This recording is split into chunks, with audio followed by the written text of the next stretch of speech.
प्रतिवर्ष अगस्ट 12 को विश्व हाथी दिवस रूप में पालन करा जाउछि। एहार उद्देश्य है हाथीमानंक संरक्षण निमंते लोकमानंक मनरे सचेतनता सृष्टि करिबा।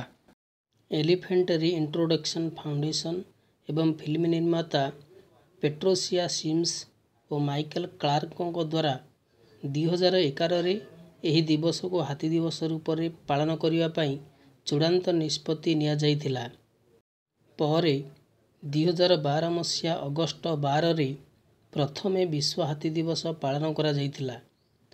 जेपरी अन्य वन्यजंतु सिंह बाघ भली प्राणीमानंकर अस्तित्व नष्ट हेबारे लागिछि, सेहीपरि हाथीमानंकर मध्य हाथीदांत तस्कर कारणरू हाथीमानंकर अस्तित्व एवं संकट रे रहिछि। चलंतु जानिबा हाथीमानंक विषय किछि जानिबा कथा। आम पृथ्वीर सबुठु संवेदनशील प्राणी होउछि हाथी। एमाने मनुष्य मानक ठारू अधिक विचारशील और बुद्धिमान। आफ्रिकार हाथी भूमि रे रहउथिबा समस्त स्तन्यपायी प्राणी मानक ठारू बड़। एमानकर उच्चता 3 मीटर और ओजन 4000 रु 6500 किलोग्राम मध्य रही थाए। किंतु एशिया महादेशर हाथी मानकर उच्चता 2.7 मीटर और ओजन 3000 रु 6000 किलोग्राम होई थाए। जन्म समय रे हाथी मानकर ओजन प्राय 120 किलोग्राम पर्यंत रही थाए। केवल गोटे नर हाथी 35 रु 40 वर्ष रे तार संपूर्ण साइज रे पहुंची जाई थाए। हाथी माने साधारणतः 60 रु 70 वर्ष पर्यंत बंची थांती। हाथी माने अत्यधिक 100 वर्ष पर्यंत मध्य बंची रही पारंती। हाथी मानकर आकृति अनुसार 3 प्रकार कहा जाइछि। जेपरि एक आफ्रिकीय सवाना हाथी, आफ्रिकीय वन्य हाथी एवं एशियान हाथी। 5 कोटी वर्ष पूर्वे पृथ्वी रे 170 प्रजातिर हाथी रहिथिले, किंतु वर्तमान केवल 2टी प्रजातिर हाथी पृथ्वी रे अछंती। एक एलिफस एवं द्वितीय है लाक्सको डांटा। हाथी मानकु प्रतिदिन 185 किलोग्राम ओजनर भोजन आवश्यक होइथाए। तेणु सेमाने 12 रु 18 घंटा घास पत्र और फल खाइबारे बिताई थांती। पृथ्वी रे 25 भाग हाथी केवल आफ्रिकार उच्छवन रे रहिछंती। भारत रे सर्वाधिक हाथी कर्नाटक रे रहिछंती। सेमानकर संख्या प्राय 6000 हेबो। हाथी मानक चर्मर मोटा अधिकांश स्थान रे 2.5 सेंटीमीटर होई थाए। हाथी तार सुंढरे प्राय 8 लिटर पानी भरी पी थाए। हाथी सुंढरे 1.5 लाख यूनिट पर्यंत मांसपेशी रही थाए। पानी रे पहरिबा समय रे हाथी श्वास नेबा पे तार सुंड को बहुत भल भावरे उपयोग करि थाए। आमे समस्ते जानती जे हाथीर 2 प्रकार दांत रही थाए। बड़ दांत को गजदंत कहा जाई थाए।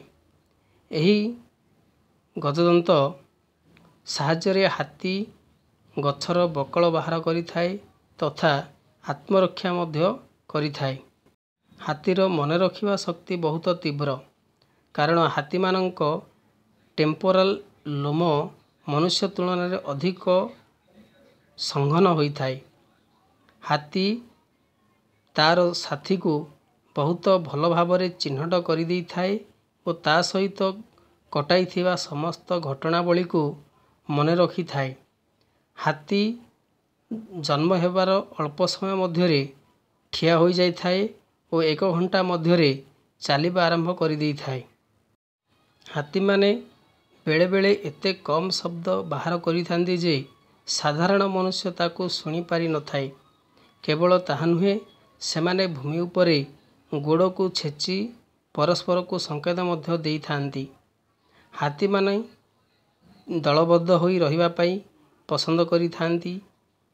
एका रहिले हाथीर मानसिक स्थिति ठीक रही न थाए। दल भितरु जदि कौनसी हाथीर मृत्यु होई जाए तेबे सेमानकु बहुत दुख होई थाए। हाथी माने परस्पर अनेक प्रकारर संवाद करि थांती, जेपरि सुंड हलेई, ସ୍ପର୍ଶ ଓ ଗନ୍ଧ ଦ୍ୱାରା ସାଥୀ ହାତୀମାନଙ୍କୁ କମ୍ୟୁନିକେଟ୍ କରିଥାନ୍ତି। ହାତୀ ଓ ଘୋଡ଼ା ଏମିତି ଏକ ପଶୁ ଯେଉଁମାନେ କି ଠିଆ ହୋଇ ଶୋଇଥାନ୍ତି। ଦୁର୍ବଳତା ଓ ରୋଗବ୍ୟାଧି କାରଣରୁ ଭୂମି ଉପରେ ଗଡ଼ି ଯାଇଥାନ୍ତି, ନଚେତ୍ ସେମାନେ ଠିଆ ହୋଇ ହିଁ ଶୋଇଥାନ୍ତି। ହାତୀମାନେ କେବଳ ଦିନରେ 4 ଘଣ୍ଟା ହିଁ ଶୋଇଥାନ୍ତି। ହାତୀମାନେ 40 ଗ୍ୟାଲନ ପର୍ଯ୍ୟନ୍ତ ପାଣି ପିଇ ଦେଇଥାନ୍ତି। ହାତୀମାନଙ୍କ ଆଘ୍ରାଣ ଶକ୍ତି ବହୁତ ତୀବ୍ର। ସେ ଆଘ୍ରାଣ ଦ୍ୱାରା 4 କିଲୋମିଟର ଦୂରରୁ ପାଣିର ସ୍ଥିତି ଜାଣି ଦେଇଥାନ୍ତି। ହାତୀମାନେ ପରସ୍ପର କେବେ ଝଗଡ଼ା କରିନଥାନ୍ତି। ହାତୀମାନଙ୍କ ସବୁଠାରୁ ନରମ ଜାଗା ହେଉଛି କାନର ପଛ ଭାଗ। ତେଣୁ ହାତୀକୁ କାବୁ କରିବା ପାଇଁ ସେହି ଜାଗାକୁ ବ୍ୟବହାର କରାଯାଇଥାଏ। ହାତୀ 18 ରୁ 26 ମାସ ଗର୍ଭଧାରଣ କରିଥାଏ। ହାତୀ ପ୍ରତି ମିନିଟରେ 2 ରୁ 3 ଥର ନିଶ୍ୱାସ ପ୍ରଶ୍ୱାସ ନେଇଥାଏ। ହାତୀ ଏକମାତ୍ର ପଶୁ ଯିଏକି ଡେଇଁ ପାରିନଥାଏ କିନ୍ତୁ ଦୀର୍ଘ ସମୟ ପର୍ଯ୍ୟନ୍ତ ପାଣିରେ ପହଁରି ପାରିଥାଏ। ହାତୀ ଶୁଣ୍ଢରେ ଯଦି ପିମ୍ପୁଡ଼ି ପଶିଯାଏ ତେବେ ସେ ମୃତ୍ୟୁ ମୁଖରେ ପଡ଼ିଯାଇଥାଏ। ତେଣୁ ହାତୀ ଫୁଙ୍କି ଫୁଙ୍କି ଗୋଡ଼ ରଖିଥାଏ। ହିନ୍ଦୁ ମାନ୍ୟତା ଅନୁସାରେ ହାତୀମାନଙ୍କର ଜନ୍ମ ସମୁଦ୍ର ମନ୍ଥନ ସହିତ ଜଡ଼ିତ। ହାତୀମାନଙ୍କର ପୂର୍ବଜ ଐରାବତ ହାତୀକୁ କୁହାଯାଇଛି। ପୂର୍ବେ ଭାରତୀୟ ରାଜାମାନେ ନିଜ ସୈନ୍ୟବାହିନୀରେ ହାତୀମାନଙ୍କୁ ବ୍ୟବହାରରେ ରଖୁଥିଲେ।